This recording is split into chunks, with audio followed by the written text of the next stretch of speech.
যেদিন মনে করবেন এই ঢ্যাঁড়সের রেসিপিটা বানাবেন সেদিন কিন্তু অবশ্যই একটু চাল বেশি করে নিতে হবে। সেদিন কিন্তু ভাত টানটানে পড়ে যাবে।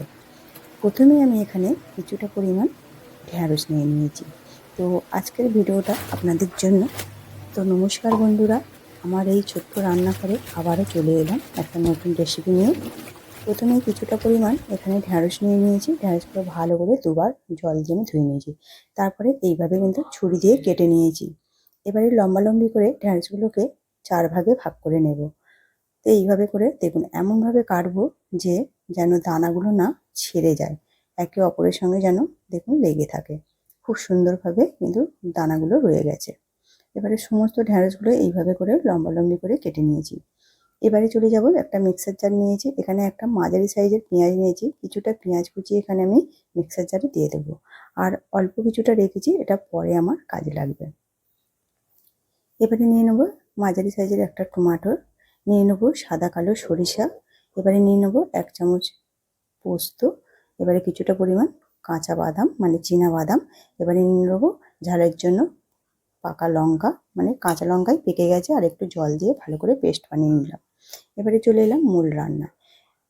একেবারে সামান্য যে ঢ্যাঁড়সগুলো ভাজবো তার জন্য এখানে একটু তেল আমি নিয়েছি, সর্ষের তেল, খুবই অল্প তেল নিয়েছি, খুব বেশি নেবার দরকার নেই। তেলটা যখন ভালোভাবে গরম হয়ে যাবে কাটা ঢ্যাঁড়সগুলোকে এইভাবে আমি দিয়ে দেবো।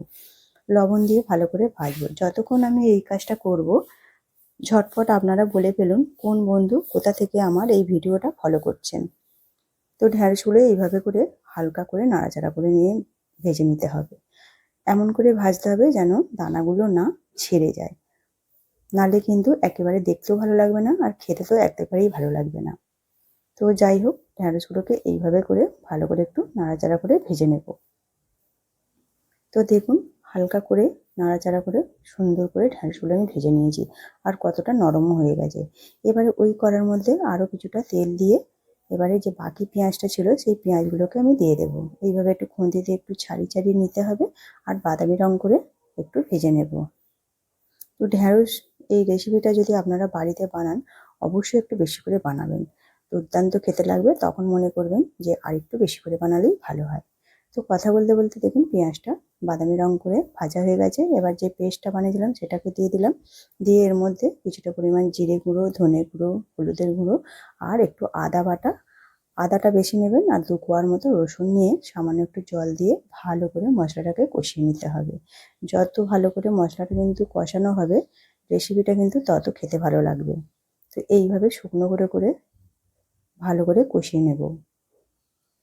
তো দেখুন কতটা কমে গেছে। এবারে এর মধ্যে স্বাদ অনুযায়ী অল্প একটু চিনিটা আপনারা নাও দিতে পারেন। আমি একটু স্বাদ ভালো লাগবে বলে তার জন্য একটু এখানে চিনি ব্যবহার করলাম, আপনারা না দিলেও না দিতে পারেন। এবারে যখন হালকা করে ফুটবে তখন আমি এর উপর থেকে একটু অল্প করে লবণ দিয়ে ঢ্যাঁড়সগুলোকে দিয়ে দেবো। এইভাবে ঢ্যাঁড়সগুলোকে আরও কিছুক্ষণ 1 মিনিটের মতো ফুটিয়ে নিতে হবে। খুব বেশি কিন্তু ফোটানো যাবে না, তাহলে ঢ্যাঁড়সগুলো একেবারেই কিন্তু গলে যেতে পারে। তো আমার যদি এই রেসিপিটা আপনাদের ভালো লাগে অবশ্যই লাইক, কমেন্ট, শেয়ার করে দেবেন।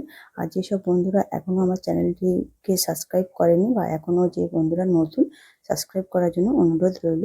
আর আমার রান্নাটা যদি একটু ভালো লেগে থাকে অবশ্যই আমাকে সাপোর্ট করবেন, যে আমার রান্নাটা যেন ভালো হয়েছে আমাকে জানাবেন।